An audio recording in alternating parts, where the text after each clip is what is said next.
Welcome back to the Robinson Replay. We have another awesome guest today, another returning guest today. Yes, another Dan, what's up, Dan? Our NBA specialist. All right, guys, excited to be here for round number 2. Mm-hmm. Of course, we have to have Dan back here for the All-Star break special right here with the Lakers garb on, talking about the NBA, where we are after the trade deadline is now fully done. Here, but before we go into that, just a little bit of recapping the Super Bowl here. So, what a boring game was it the Super Bowl? Was it a Super Bowl? I don't know about that. Yeah. Yeah. So you guys will say it was boring. I actually somewhat enjoyed it. I mean, I was watching for what was going on, who was scoring. There was lots of interesting facts I learned after the game, but I thought it was interesting. I think I've seen some more boring Super Bowls over the past years, but I was interested. Yeah. What'd you learn? One of the things is it was going through and there was something popped up during the game about vote for who the MVP should be. You could jump on ESPN.com or something. I jumped on to look. I was very curious if the field goal kickers would be on there. They were not listed as someone to vote for. And if you didn't see, what's his name? Jason Myers. Is that his name? Who's the kicker? Yep. He kicked 5 field goals, which is a Super Bowl record. He scored 2 extra points, so 17 points. Essentially, he won the game for him. I thought he should have been a candidate for MVP. Oh, definitely. I think I also saw that, which I saw today or yesterday, he scored the most points in a season in playoffs than any other player before. He scored 206 points, 208 points. Wow. I think the previous record was 197 with LaDainian Tomlinson. Yes, so he scored the most points ever for a player in a season. He essentially won the game for him. I thought field goal kicker should have won the MVP for the Super Bowl. Yeah, I thought Myers should have won MVP as well. I mean, he got all the points, so. I didn't think he should have won. I thought he should have at least been a runner-up. I mean, at least on the board to vote. I think the NFL they don't want kickers to win that award, so that's why they didn't put him on there, because they know that the public would probably vote for him, and then they're going to go, and our MVP is our field goal kicker, Mr. Myers. And they'll be like, well, that's obviously never happened before, right? No, that's because they can't vote on him.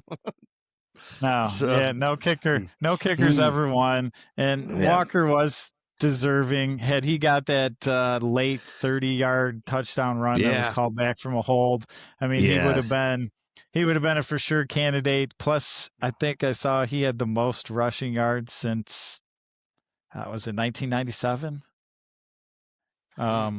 Terrell Davis was the last one, but he had more rushing yards since, what year was that? Anyway, he was deserving. He was. Yeah. Uh-huh. Yeah, I mean, he had 27 carries for 135 yards. He also had about 30 yards receiving.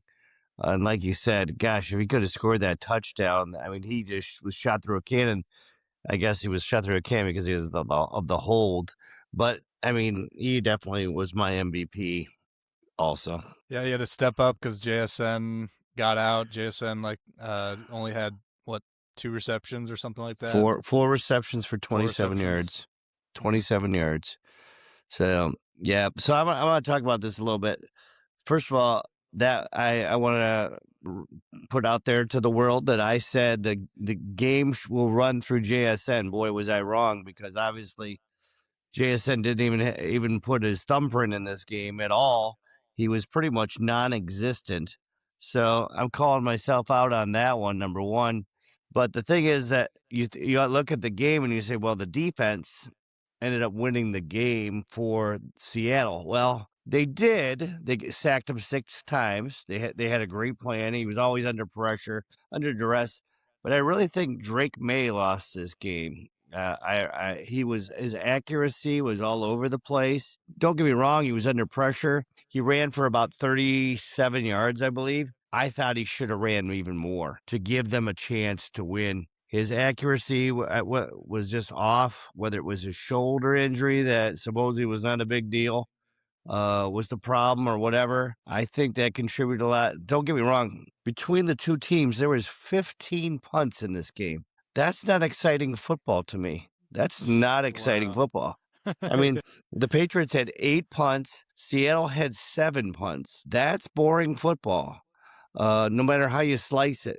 Plus, May had 2 interceptions, fumbled the ball. It just wasn't his game. And it hasn't really been his playoffs. So I know they played a lot of tough defenses getting down that road. But to me, Drake May, as it is in that picture you got up there, Luke, he's holding his head because he just didn't play well. And I think that sort of cost him the game because the Patriots defense played decent. I didn't think they played that bad. I just thought that they were set up a lot to win. And I think the pounding of Walker really helped. I mean, 27 carries. And he had that big run in there, too. So it wasn't like he had a bunch of, big, huge, long runs. He had the one real nice one. But besides that, it was a ground kind of game. And then May got a lot of yards there at the end. He ended up with 2 TDs, but he threw the ball 43 times. So I think that was the big difference for me in the game. Yeah, I almost thought that the Patriots were going to come back there for a minute. I mean, they just their defense was playing well enough, and the Seahawks weren't scoring anything but field goals for the most part. Then just in the beginning, that they were still in it, and I thought they had a chance. But Ethan called it last week. Ethan said that Will Campbell had some vulnerabilities, and he's been getting lit up all season, and it really showed. He did. There's been a lot of talk after the game, and I know, press conference of. I don't think he didn't even talk to press right after the game. He had to wait till the next day because he was probably so frustrated with it. But yeah, I think this picture of Drake May kind of sums it up right there. And I think for everybody, for the public who is all saying that the Patriots had such an easy schedule this year, one of the easiest schedules of all time in the NFL, they kind of have a point now with this Super Bowl in a way. And at the end of the day, the Patriots didn't have great offense this whole entire playoffs at all, including Drake May's performance there. So it showed there, and the better team clearly won. Luke, I wanted to say one more thing. You're about Ethan too. I was going to mention that also. He was right on the money with the Seattle touchdown. And New England had a chance there, like you said, until they threw that pick 6, and then it was over. I thought, maybe New England has just a little chance, and then that happened, and I'm like, no, this is over. But I was about to double down for a second. I was like, oh man, like they're still in it. Like this is like still a game here, but no, they weren't going to be able to score after that, and no, it was done. Drake did set a Super Bowl record, 235 yards passing in the fourth quarter. If that ends with a high note as he goes into next season, like, hey, you know what? I finished strong. No matter what happened. Sam Darnold too. I mean, what a story for that guy. I think I saw something in 2 seasons. What was it? 30 plus wins across 2 seasons for 2 different teams. He's the first one to do that. Plus in the draft class that he came out of in 2018, for him to be the guy to win the Super Bowl first with Josh Allen, Lamar. I don't even want to put Baker's name in there, but I'll add Baker's name in there too. But good for that guy. He went around, finally found a spot, and we'll see what happens next year. Yeah, I had that stat too. Good one there, Dan. I like that. I tell you what, though, too, who also signed their check for next year, Mr. Walker, who is a free agent now. He even said today or yesterday, or I think it was today in the Seattle parade, he was asking the GM, what does he think about getting a new deal? He was trying to wheel and deal during the parade today. And the GM just sort of chuckled and laughed and said, this isn't really the time for that, Mr. Walker. But he signed his own check. I think he signed his own check during these playoffs. I really do. I think he really came out with Charbonnet out and everything. I mean, I think he signed a good check for himself. So we'll see what happens with that. That'll be interesting. Yeah. Well, we'll see how that breaks down. I mean, both teams have a great future. Start of of some great football for both teams, I think here. But Seattle here officially now losing their offensive coordinator, Clint Kubiak, and officially has accepted the job, signing the contract with the Raiders, as you see here. He had the intro press conference. Can they keep Crosby? Crosby? I don't know why I was Yeah, thinking Cooper. yeah, Crosby. I know it's a C. Max Crosby. Max Crosby. Yeah, well, we'll see. You see all these things nowadays on that. You see he's up on the block. He may trade him. They may not. They want to keep him. They don't. Right now it's all, if you look at the timeline for soon they'll be starting to put the transition tag on them, on players, that they're going to want to keep for next year. Then they'll have free agency, which starts March 9th. And then, of course, the draft is April 20-something, 25th or 27th or something like that. In Pittsburgh this year? Yeah, actually, it's the 25th, I think. So it is in Pittsburgh, as a matter of fact, yes. So Dan will like that idea of going to watch in Pittsburgh the draft there. That would be a fun trip. Yeah, that would. I actually threw it out there. A lot of people say they can't go already, so I don't know. We'll see. But that would be cool. The reason why I asked Luke to put this up today was a couple of things. Number one, if you look at it, a lot of these guys are coordinators. The top four, the first four guys are all coordinators. Stefanski obviously is a retread. Same with Harbaugh. And then Kubiak, Minter, they're coordinators also.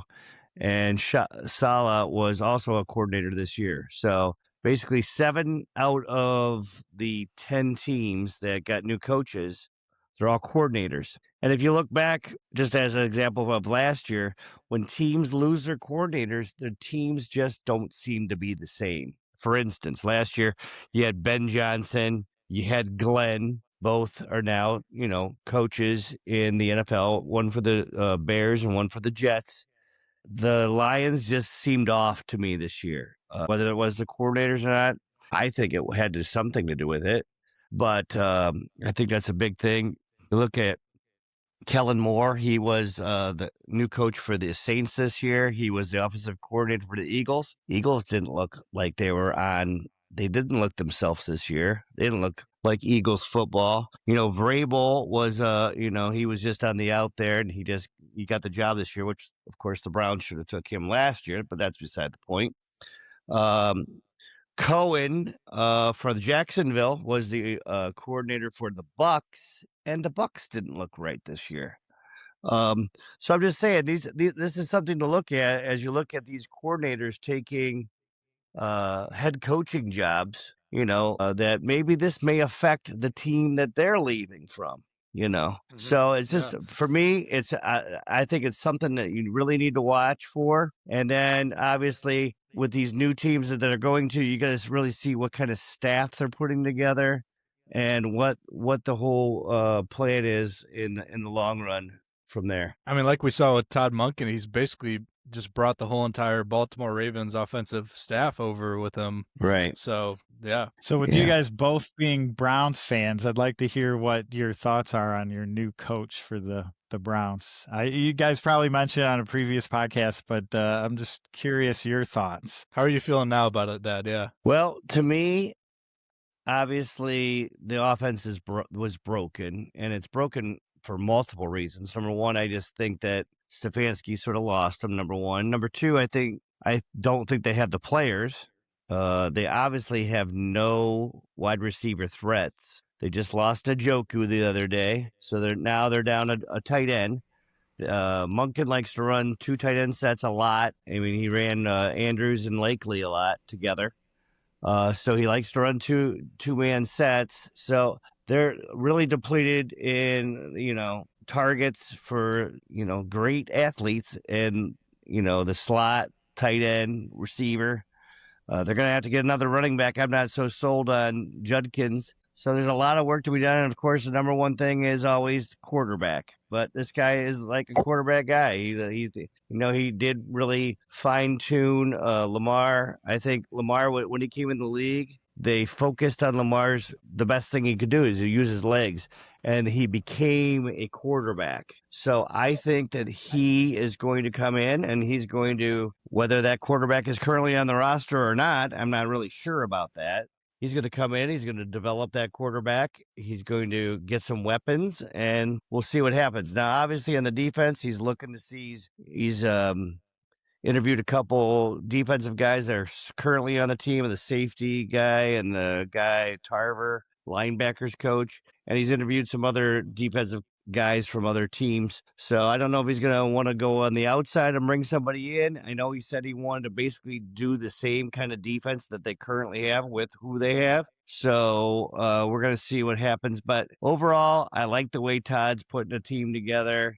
I was not the happiest when they first did it, but at least he's a seasoned vet and he's bringing in some, it looks like, decent talent for coordinators. Yeah, I feel kind of the same way with Todd from the beginning. I was like, but now as he's hired on some people on the staff and how he's presented himself in the press conferences and everything, I think that he could be a really, really good football guy through and through, getting his first head coaching position, super later in his career and everything. So he's a veteran in the football just in general and everything.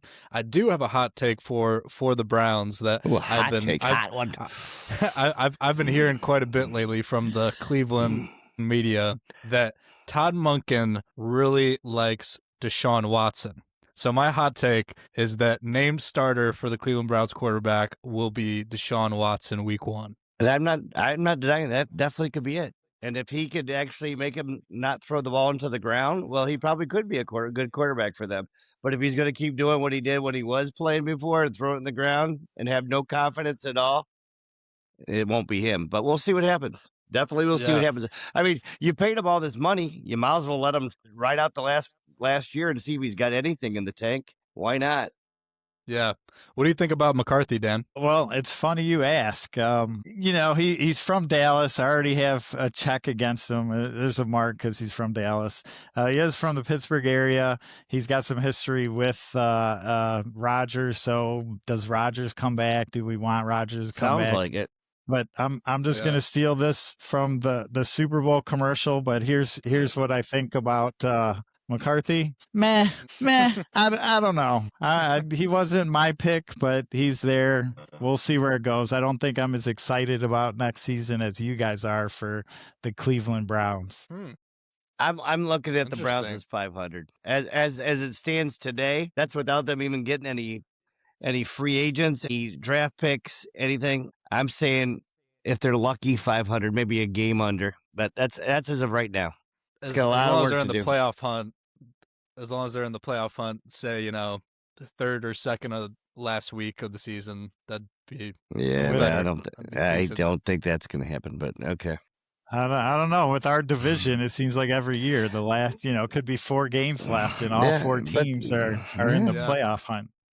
You never know, because look at New England, 4-12, or was they play 17 games? So it's 4-13 they were last year. This year they were 13-4, but they got a lot more pieces of the puzzle than they got their quarterback. They had their quarterback last year.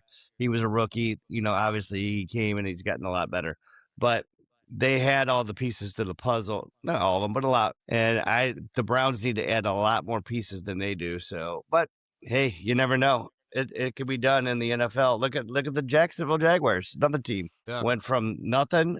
They got the new OC as a coach, turn it around. But once again, they had weapons on the outside. They had ETN, and they had their quarterback. So, we'll see. Yeah. Yeah, well, very high expectations for new head coaches, and if you're not having a winning season in a year or 2 years, well, you're shipped out. Hey, they asked the Raiders. Ask Carroll. He was fired after 1 year. Done. See ya.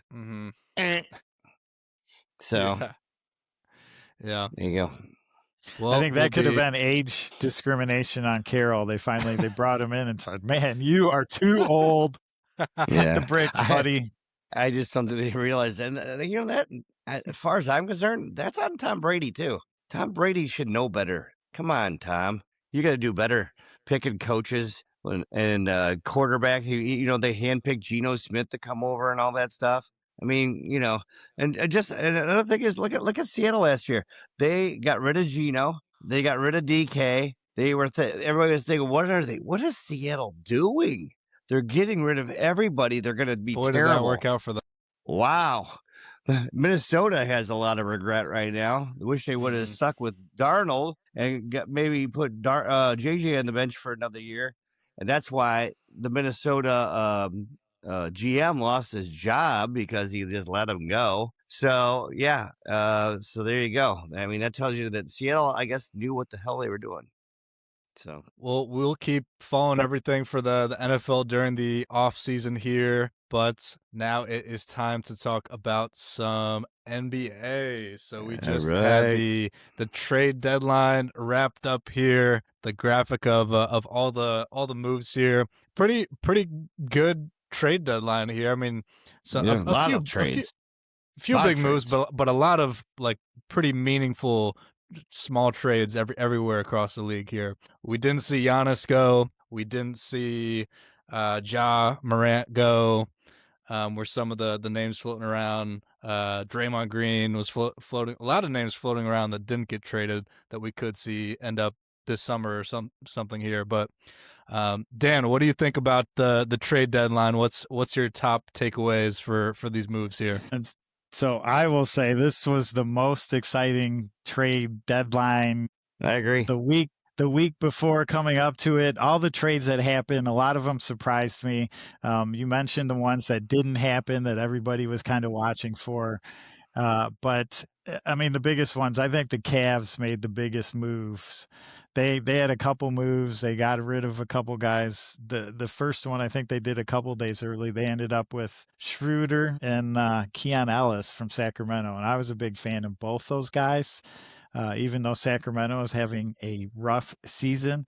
So I think those guys are going to be key role players for them as they move forward in the season. But I mean, of course, the big one, James Harden. I dropped my jaw when I heard that come across. I think, Mark, you text our group first when that trade dropped, and I was like, come on, that's not right. I mean, it wasn't as jaw-dropping as Luka and AD the year before, but that was big for the Cavs.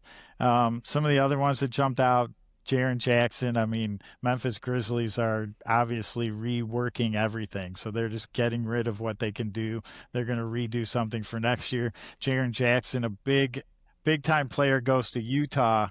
Unfortunately, Utah is tanking right now. They're benching. They play 20 minutes and they put the guys on the bench. It's ridiculous what's going on with that, but that's another story. Trae Young finally got to move on. I thought that was going to happen last year, but he's into Washington. The Wizards are reworking their team. They're already out of it for this year, so they are also tanking, but they've also put AD in their pocket. They got Davis from Dallas, who only played, I think, 29 games for the Mavericks with injury issues and everything else since Luka was traded. Again, he's headed there. If he can be healthy, Trae can be healthy. That's a whole new ball game for that team. They got good young talent too. What were some of the other big ones? Grizzlies, Trae, Kuminga finally got out of Golden State. He got flung over to Atlanta. Porzingis is now sitting in Golden State waiting to play. Unfortunately, Steph Curry's injured. Porzingis has not played yet. I just don't see that Golden State's going to take advantage of that maybe until next year. I think the Celtics made a big trade by getting Vucevic as their center as the Bulls kind of dismantled some of the players on their team. Let's see who else. The Lakers traded away Gabe Vincent for Luke Kennard. I see him right in the middle. Oh, he's off to the right of that picture there, but that's not going to do anything. But he's a great 3-point shooter, especially for defense for him because they don't have any defense. I saw some highlights of him last night. It seemed like he was doing pretty good. Listen, he can shoot the rock. Don't get me wrong. He really hustles on defense, though. If you watch him, whether he's restrained, he's actually one of the guys that hustles out there. I think the Knicks helped themselves out by getting Jose Alvarado Alvarado from the New Orleans Pelicans. They've lost their guy Deuce McBride to injury for a few weeks, so they stacked up to position themselves as they go towards the playoffs. I think even the Pistons made some moves. The Pistons got Huerter, another shooter. They got a backup big man on the bench with Dario Saric, which he's probably not going to see any time, but with Isaiah Stewart being suspended and Durham being suspended for a few games, he might actually get in and get some playing time. They I don't know lowered what the the suspension Charlotte. today. What did they lower it to? 5 games or 7 games. I wonder 5 or 7. It was 25. They lowered it down way down today. Oh, I never heard 25. I saw it was 7. It was 25 originally. Maybe it's So 25 total for everybody. And I see the Cavs drop the Alonzo Ball also, didn't they? So they're yes. They were cleaning house a bit. They've got the right pieces in play. Mark, I know you've seen some games. Unfortunately, I don't get to watch the Cavs or the Pistons. Because of the setup with how you watch it. I get to watch every other team, but those are the two I don't get to watch. I watch all the Cavs games. So everyone I was watching tonight's. Very, very exciting trade season. There's just so much to talk about. Indiana, I see as I'm looking at the picture, Ivica Zubac is on there. The Clippers traded him. Clippers were making some trades to get rid of some players. I was really surprised, but the Pacers are setting themselves up for next season. So Halliburton's not going to be back till next season. They're not even letting Ivan play right now. They've got a center that replaces Miles Turner. I mean, this was just all over the board. I just love the deadline, everything happening. But I think the Cavs, the Knicks, the Celtics were the 3 teams on top that positioned themselves for the playoffs. What about Jared McCain to OKC there? He's going to fill a role while Shea is injured. He was very athletic last year. This year he hasn't done as well yet, but I watched part of the game last night. That guy comes in and he's going to fill a role for them. So they were smart to pick him up.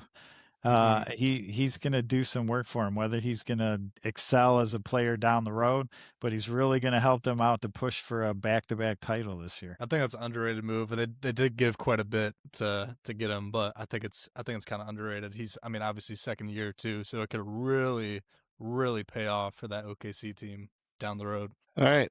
I got a couple things I'd like to say. First of all, no, it's fine. It's the same. Dan stole a lot of my thunder because that's why his name's Thunder Dan. But anyways, no. But seriously, I wrote down some winners and losers for this here. Of course, I'm gonna go with the losers first. I think the biggest loser, of course, out of all of this was Dallas, because now the Luka deal is finally done, and to say the least, Dallas, they really messed up this one. I mean, I know they got some draft picks and stuff for Davis, yada yada. They just, as far as I'm concerned, they're the one that lost this year's and last year's trade deadline. I don't know. It's hard to lose 2 years back to back, but they sure did a good job of it. And I also think Sacramento did. Real quick. About Dallas real quick, not to jump in real quick, but yeah. I wanted to hear if either of you heard about potential of I know Dallas just got new ownership, and the owner is big into casinos. He hasn't been able to get it in Texas. Obviously, there's a push for a Vegas team with the next expansion. Do you think that they're doing this on purpose to make the Dallas fans mad at them and then have them move to Vegas potentially? I don't think so, but that's the first I've heard this. It's the first I've heard. Really? I can't see a team leaving Dallas. Dallas is too big of a city for a team to go there.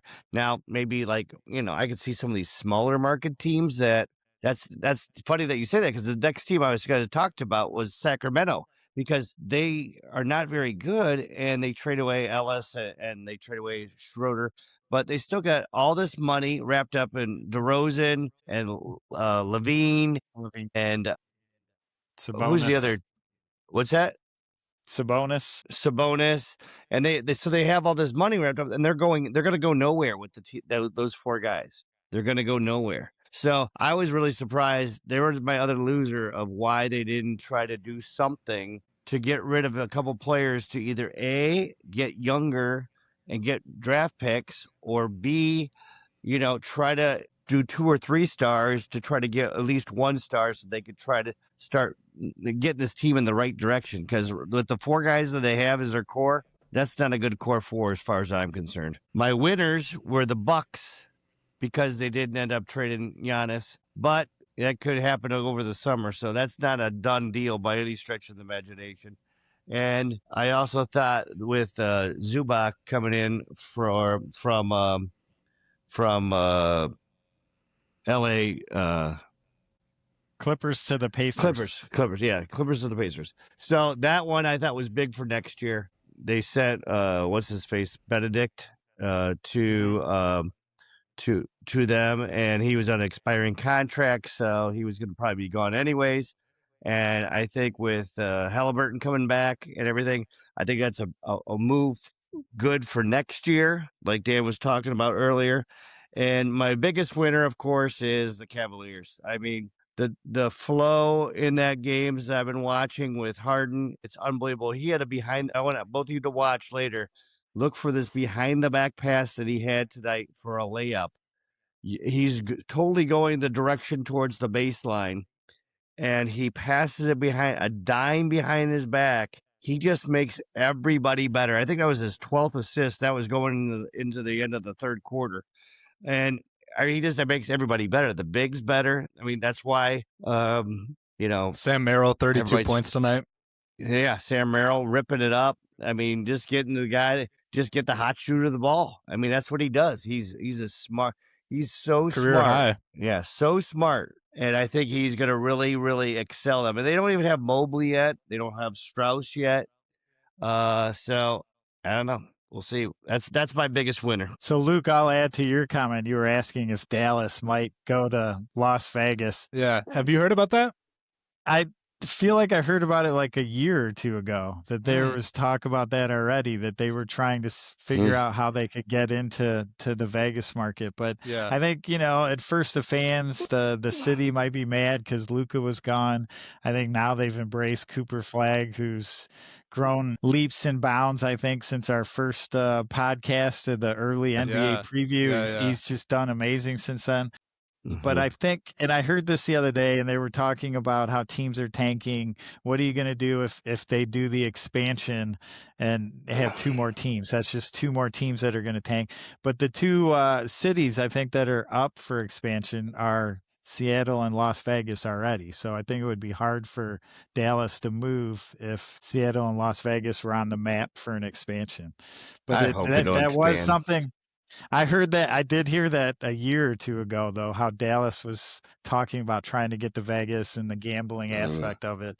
So yeah, I brought that up. I just recently saw that because the new ownership of Dallas is into casinos and has been trying to get a casino license in Dallas and Texas there, but they only give casino licenses to Indian reserves there. I think there's only like 3 or 4 casinos in the whole state of Texas, and so that's like the thing, to create a whole district with the casino and the mixed use thing all around the stadium and all that stuff to create that district of everything there. So, but I have heard potentially that they're gonna vote on the 2 expansion cities later this off season. Potentially, are they really going to expand?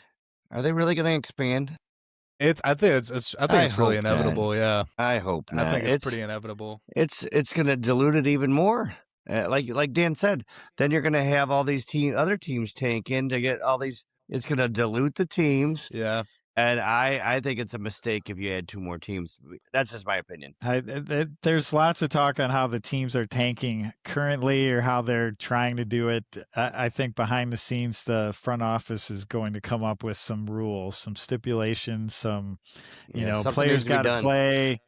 And, they're going to take away the, draft picks on the percentage of how they can actually get a draft pick. So if they finish last, it doesn't really matter. I think I heard talks too, like, sometimes they'll pull the record earlier in the season and not towards the end of the season. And that's where it's going to cut off in terms of where they're going to pick how the draft pick. So it doesn't give teams a reason to tank. People are playing paying more money than ever for a ticket when they go to a game. A lot of fans want to see their favorite players play. I'm a guy that likes all the players. Like the Lakers sucked last night against San Antonio, but their whole starting lineup was out. They rested. It was a back-to-back. But I like to see the guys on the bench. I like to see them have a chance. And, yeah, they didn't have a chance against Wemby and the Spurs last night. But that's another story. Yeah, but that's ridiculous. I mean, you're right. The whole starting five was out. You're not giving your team a chance. So basically, are you just, you don't care that you don't think this game may make a difference in the playoffs down the road? They're not guaranteed anything to be a playoff team, I don't think. And I just personally think it's crappy for the people that pay a lot of money to go see them. So I don't think the Lakers really tanked last night. I think they were going on a back-to-back game with considerations of the All-Star break coming up. So they said, hey, let's have these guys sit out on a back-to-back. Everybody's got a knee sprain, a ankle issue. So they had reasons to sit them out. And it gives them a little bit of extra rest as they go into the All-Star break, that maybe JJ's saying, hey, these guys need this little break now so I can push them on the second part of the season. That's my thought. But the other team's tanking. I mean, you got Utah, Washington. Yeah. Some of the teams that traded away all their players, Memphis, Chicago. Some of these teams, and like Milwaukee, I mean, are they going to try to make the playoffs? Is Giannis going to come back and say, like, all right, let's make a push? They obviously could. There's some teams on the bottom, but they made some moves to get some players. But is it worth it for them to try hard to do it? I'd love to see a team number 10, number 9 ranked go through and make it to the finals or the conference championships. I think that would just be inspiration for other teams to try to do it in following years. Yeah. Well, that could definitely happen. I'm torn on it myself. For me, listen, you said, well, they needed more extra time off. They're already going on a break already for the All-Star break. They're off. I mean, they're off. That's it. That's a week. That's extended. LeBron's 41 years old. That guy needs a break. Well, maybe he shouldn't play the All-Star There shouldn't be game, back-to-back games. There shouldn't be back-to-back games. I agree with that too. And 82 games. I mean, it's watered down. It's the games are not as important as they should be. And the back-to-backs are reasons why the players are sitting. And so if you want the all-star talent out there every single night playing for everything, then you need to cut the games down, I think. Good point. I agree. But that's hard for any league to try to do because obviously that's, less ticket sales, less revenue, less money and everything. So it's just a tough position. You're a smart kid. Whose kid are you? You're pretty smart. Adam Silver's going to figure it all out for next year. Yeah. The bald wonder will figure it out. Well, looking at the Western and Eastern Conference standings as they play now, this is the current playoff picture: who's in, who's out, who's in the play-in tournament. If it would through February 10th here, what are some teams that surprise you here, Dan? I was going to let Mark go first because I keep stealing his thunder on all these. That's my name, right. Thunder. But let's let Mark go so I don't steal all his stuff already on this one. So gracious. Yeah. That's okay, because to me, looking at this, like I said, first of all, OKC's up there. I had them with the Knicks, I believe, in our first podcast together as my two final teams, and they're both up there. But I tell you what, OKC struggled a little bit this year. Obviously, they're been a little banged up. I understand that and everything, but they look a little vulnerable to me. They don't look like the juggernaut they were last year. To me, the top 6 teams on both sides, the East and the West, I believe any of those teams could win it. I really do.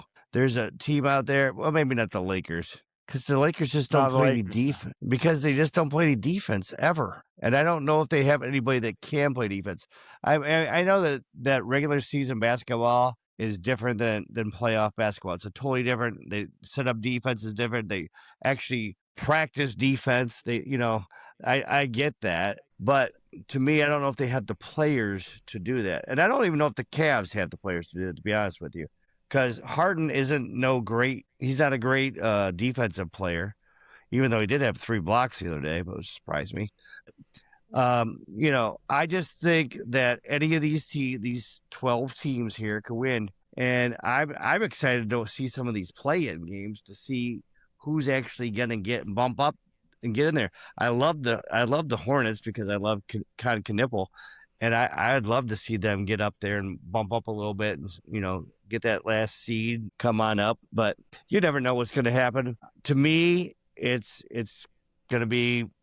I think it's going to be a great playoffs. To me, that's my opinion. I think it's going to be tight game series, and I think that some of these teams are going to have to start now playing their team, back to back. They're going to have to play to move up the ladder because they want to get one of those top couple seeds in order to move on. The Pistons, even though they've only lost 13 games, I think they've come down to reality a little bit. They're not as strong as they were. Obviously, they were on such a heater to begin the year. I still think we're going to make predictions on this a little bit later, or are we going to do it now? Sure, we could do it now. Okay, I'll put my prediction out there then. Okay, to preface right now, when we had our first podcast together, beginning of the season, we had our predictions, and Dan picked the Bucks and OKC to be in the finals, with the Bucks winning it all. Doesn't look so good right now, but you never know.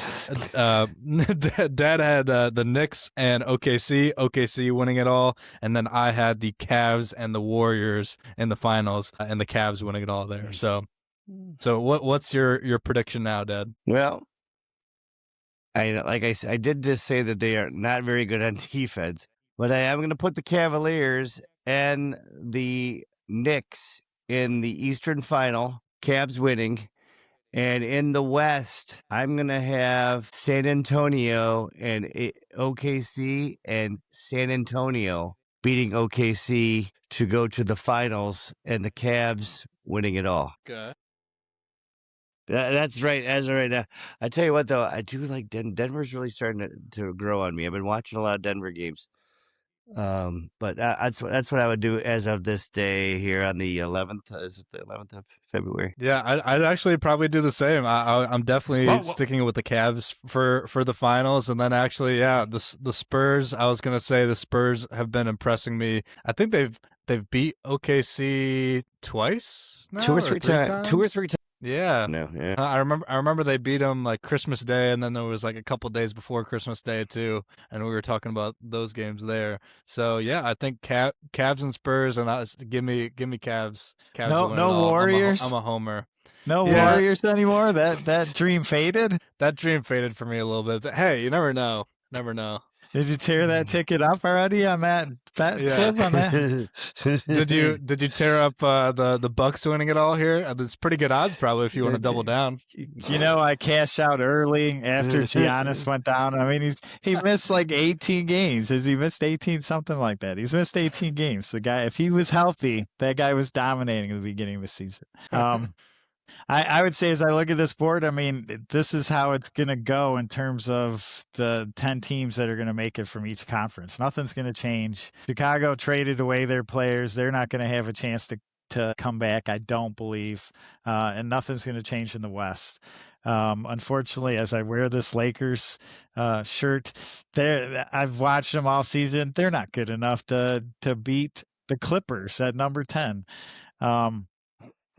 I would, I want to go out on a limb. On the East, the way the Clippers have been playing, they traded. Kawhi's been playing like the best so far since January. He's one of the top players.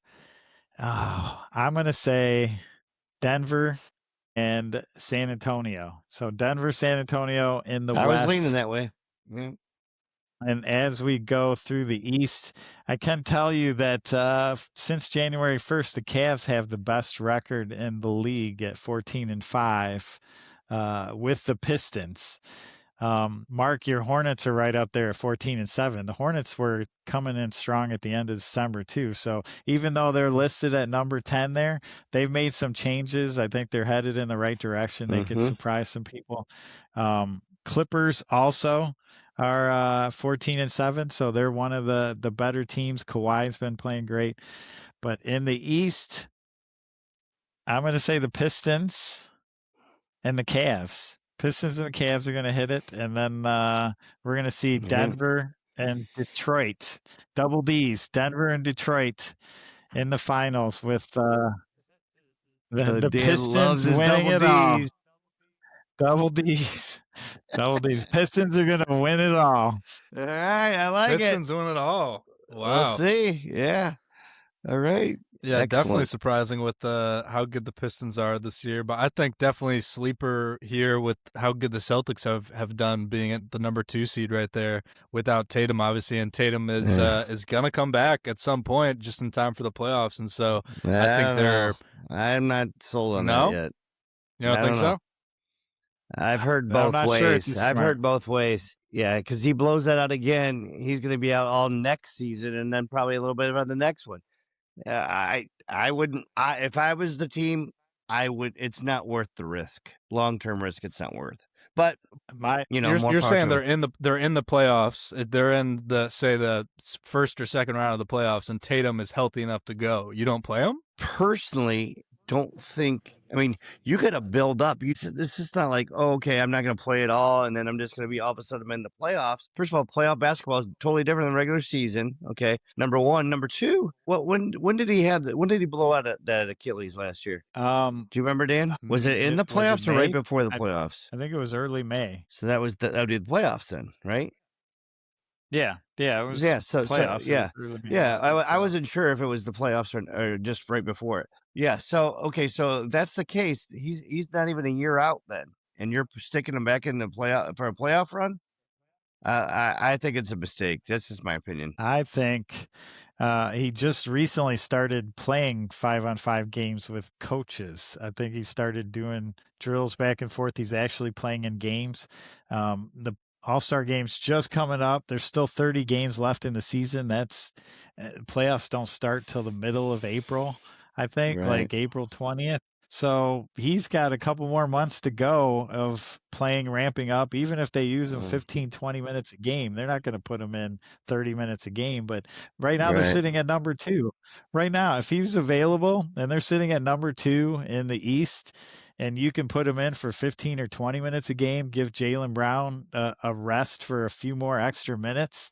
That I think Tatum, I think it's ultimately his decision, but the team's not going to say, go ahead, get in there. He's going to say, no, I feel good. Put me in. I want to play. I think that's what you're going to see. And, maybe he's got a chip on his shoulder. The Celtics make a push and he wants to win MVP this time instead of Jaylen Brown. Maybe he's mad about it. We're going to see what happens. But I think he plays. Okay. We'll see. I think so too. I think he plays in the playoffs. All right. Well, if he plays, that changes the whole East. I was going. That's what I'm saying. A sleeper right there.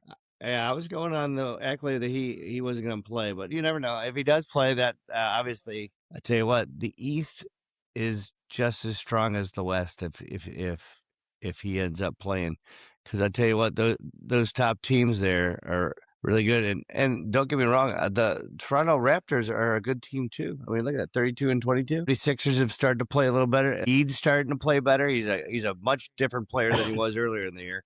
I tell you, I think it's going to be a great NBA playoff season. I think I was a bit surprised by the Suns doing pretty decent now. Obviously not with KD anymore. Devin Booker and Dillon Brooks been leading them. Devin Booker has been out. Mm-hmm. Huh? He just came Booker's back. out? He was out he was out. He just came back. Mm-hmm. Yeah. Yeah, but Dillon Brooks averaging 21 points per game, stepping up. And then when Booker has been playing, 25 points per game there. So I mean, they're knocking at the door right there at number 7 in the play-in. Dylan the villain. And Grayson Allen's been playing decent too. Yeah, nobody likes Allen. Nobody likes Brooks. Nobody likes those two dudes. I heard they're best friends now. Yeah, those two might be best friends, but nobody likes them. So, All right, Like should we go on to All-Star stuff let's do it. here?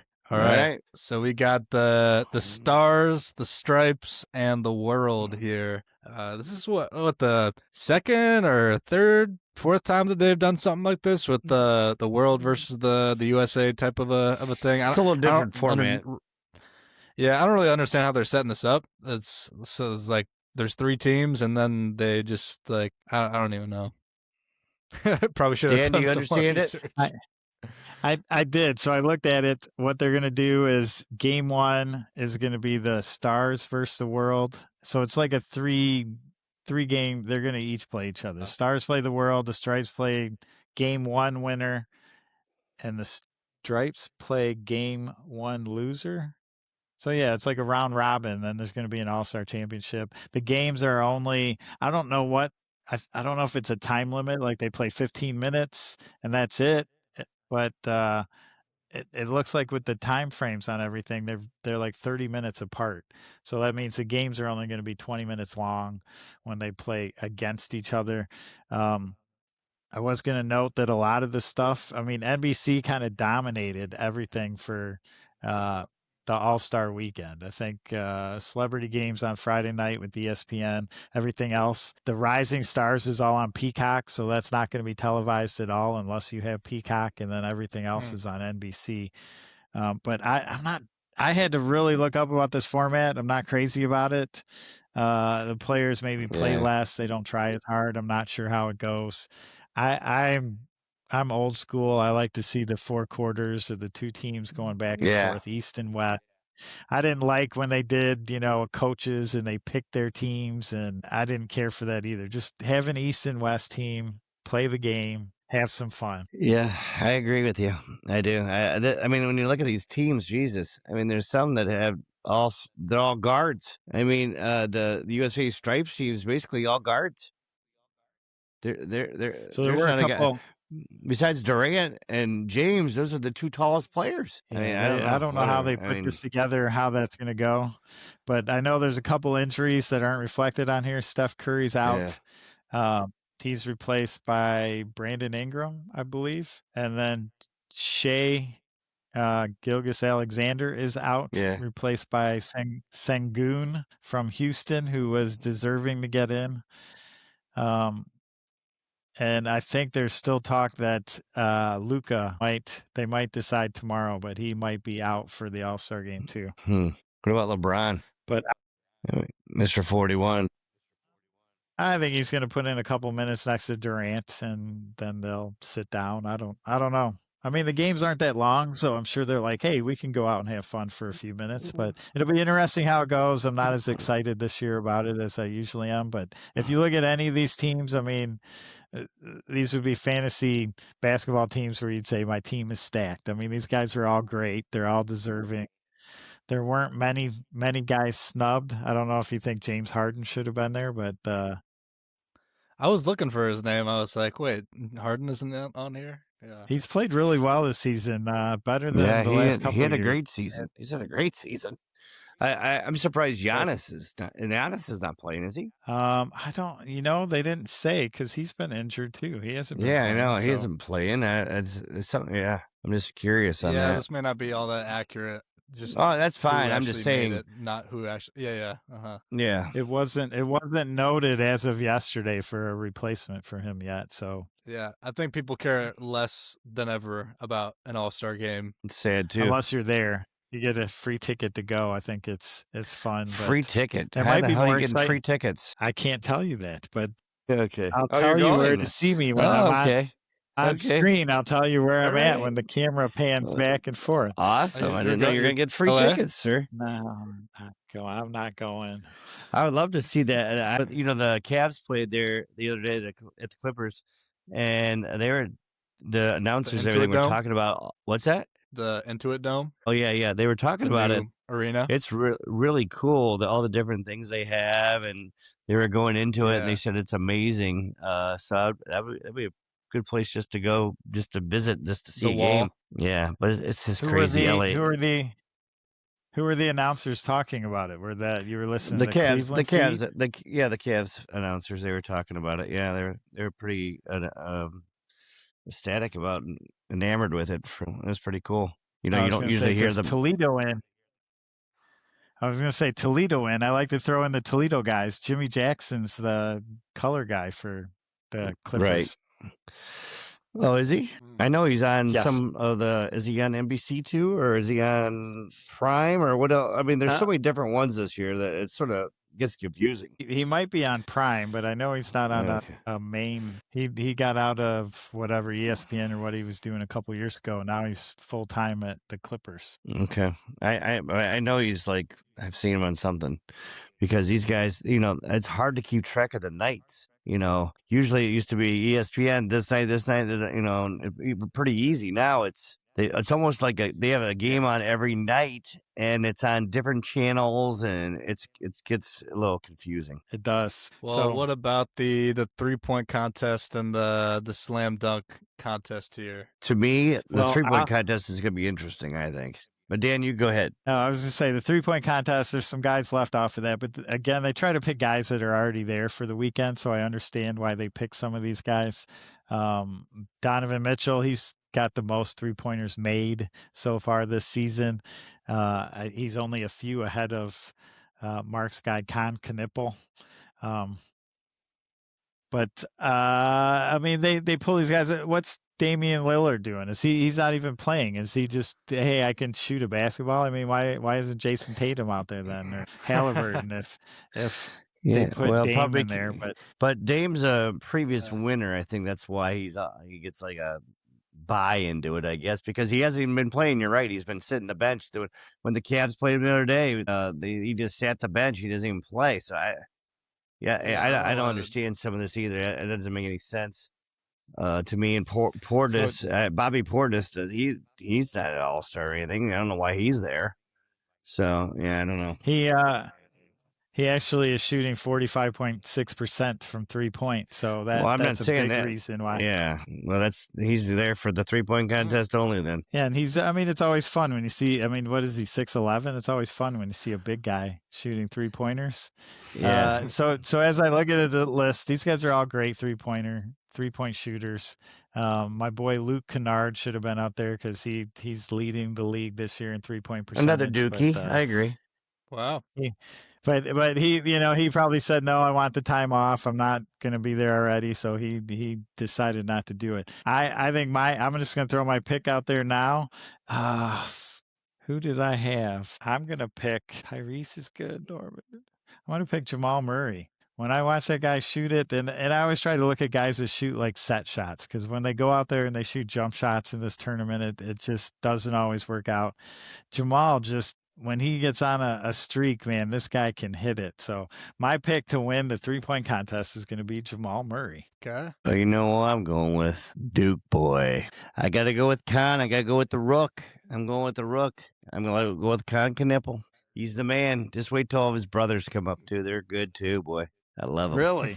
Yeah, really? He's got 3 brothers that are on the same high school team that are unbelievable.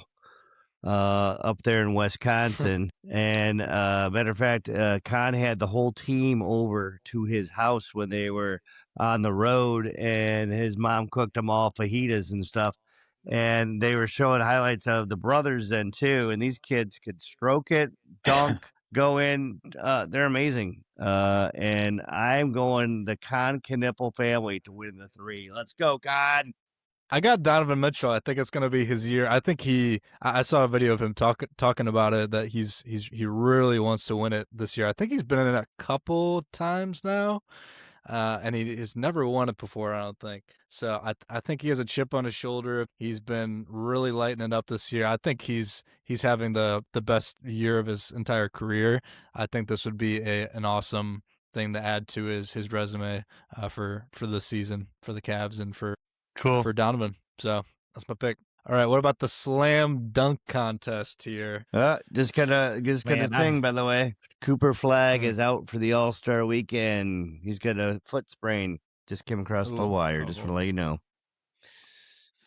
I was like, wait, he's not an all-star yet. That's next year when he makes the all-star team. He's just a rising He star. was on the Rising Star, Stars. Yes, he's not playing in the Rising Stars. Yeah. I didn't even put the Rising Stars up here. I should have done that. I know, that's fine. I don't think you needed to. Mark, go ahead. What do you think on the slam dunk here? Well, I'll tell you what. I am going to go with Jace Richardson just because he's going to follow Daddy as his daddy was a champion of the dunk. I don't know much about Mr. Johnson or Mr. Bryant. I do know a little bit about Jackson Hayes with the Lakers. I know he's your Laker boy. I know that's who you're going to probably be picking. But I'm going to go with Mr. Richardson to do the slammy dunky. Why? So that's a good pick. That's just my pick. That's a good pick. Along with Mark, I had to look up Kashad Johnson and Carter Bryant. These guys have limited minutes. They're rookies. So it's not a surprise. They're probably very athletic, and this could be their time to shine. Could get some interest from some other teams, or they could gain some minutes later in the season based on how they do.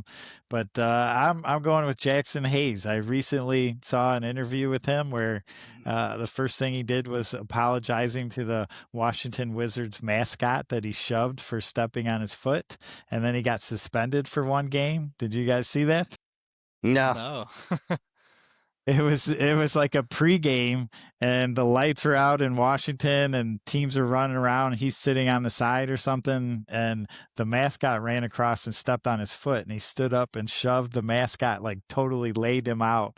And it was like dark in the arena, so it wasn't like lit up or anything. And he played the whole game, and then the next morning, I see he's suspended for one game for pushing the mascot of the Washington. So anyway, he had an interview. He apologized. He apologized for it, said the guy stepped on his foot when he was stretching. He just lost his cool, shoved him, whatever. But he also went on to say how excited he is to be in the dunk contest. He dreamed of this as a kid.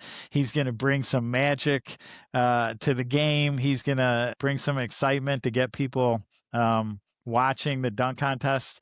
And I would say it's like a week or two ago, he had a breakaway dunk for the Lakers where he took it between his legs and then slammed it. Now it's 6'11", it's probably easier for him than shorter guys, but it was pretty neat to see him do something like that in a game.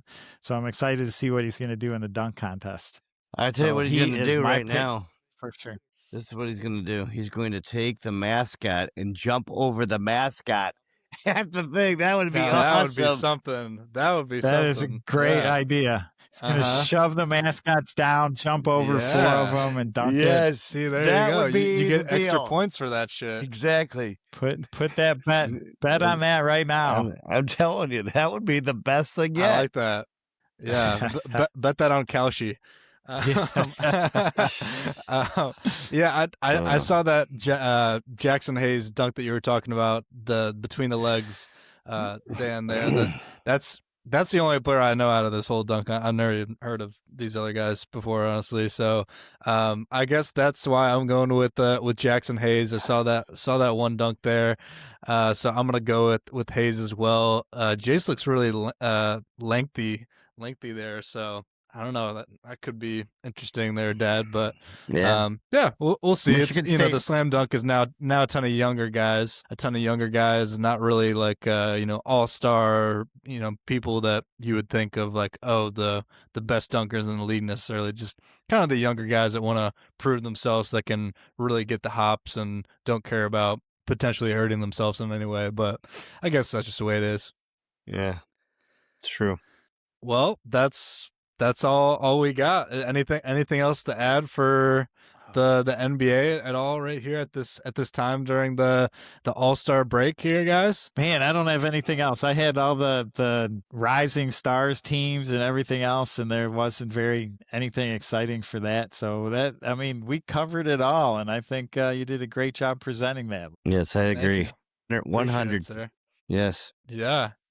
Yeah, I think it was a good recap of where we are right now in the NBA, and obviously with football over, after the Super Bowl talk and everything now, there's a lot less to talk about football wise. So a lot more basketball. Maybe we'll get into a little college hoops as well.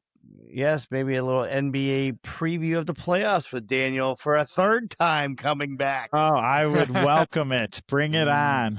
Yes. I look forward to you guys' Olympics talk. Are you guys going to have Olympics talk in future episodes? I doubt it. Not much to talk about, really. And maybe next week though. I mean, obviously this week will be done. There's only 2 weeks of the Olympics and it's over, so we'd have to talk about it next Wednesday. Right. Maybe we'll hit up. Yeah, you're right, Dan. Yeah, we should hit it up. Yeah, I think the U.S. hockey team starts playing tomorrow. So by the time this airs here, that's not true. No? The ladies beat Canada yesterday, 5-0. USA, go women! Let's go. Yeah, there we go. That's right. Yeah, dominated those Canadians. We're shutting down their bridge too. Jesus, unbelievable. I did see our curling team was pretty good. Yeah, I've always wanted to do curling. They got a silver. They blew it. Yeah, well, they got a silver. The boys and girls curling duet team, whatever. Yeah, they got silver. They blew it to Sweden. They lost to Sweden. Silver. Man. But we are now second in Olympic medals. We were way down, and today we rose up the ladder. The only team above it. Well, we had the most amount of athletes Norway. there, I think. Well, so. yeah, you should, yeah, but some of these teams, Norway and some of these other teams, they're great at the rifle shooting and the biathlon, and they're great at all the downhill stuff, and I mean that's their stuff. They heck, they're talking about in 20 Norway, to 20 Germany, Sweden, 24 years maybe they won't even have the Winter Olympics. Think about it, right now, if they had the Winter Olympics in Salt Lake City, they would have no snow. They'd have to make all the snow. Really? So yeah, there's no snow. They're concerned about the Winter Olympics going in the future. I read an article a little bit about that today, as a matter of fact. So it's a concern around the world about what they're going to do and how they're going to do it. So we'll see. Maybe they'll just play at the Arctic or North Pole. We'll see. Mm-hmm.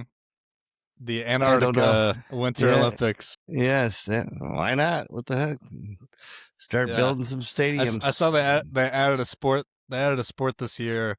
It was like mountain skiing, hiking, like some mountain hiking skiing or something, where they have to like basically mountain ski hike up the hill and then go down the hill with skis as well. So like a new sport that they just added this year. There's not many winter sports. Kind of something like that though, but there's not many winter sports. I think there's only like 8 to 12 or something. There's a lot more. There's a ton of summer Olympic sports compared to the winter. Yeah. So Luke, you were talking about ski mountaineering with the nickname Skimo. Yeah. It's the nickname. Skimo, yes. Skimo. I love Skimo. That's got to be tough. Oh, that's got to be so hard. You got to be in tip-top athletic shape there to do something like that. It's just like they also skiing. They added women's doubles for the luge. If anyone was interested in watching that. The luge, there you go. Very much so. I don't know where this went. All right. Well, on that note, right. Well, thank you so much for being on, Dan. Thank you, guys. I look forward to a preview of the NBA playoffs. Yes. Yep. I can't wait. We'll be back soon here. And thanks everybody for tuning in. We really appreciate you if you're listening this far in. And yeah, like our pages, go to TikTok, YouTube. What else we got, Luke? YouTube, Instagram, TikTok, Spotify, Apple, all the platforms there. So yeah, we're staying consistent here, even during some off season. We'll keep it interesting here. Definitely. All right. Great job. Great show today, guys. See you, everybody. Bye.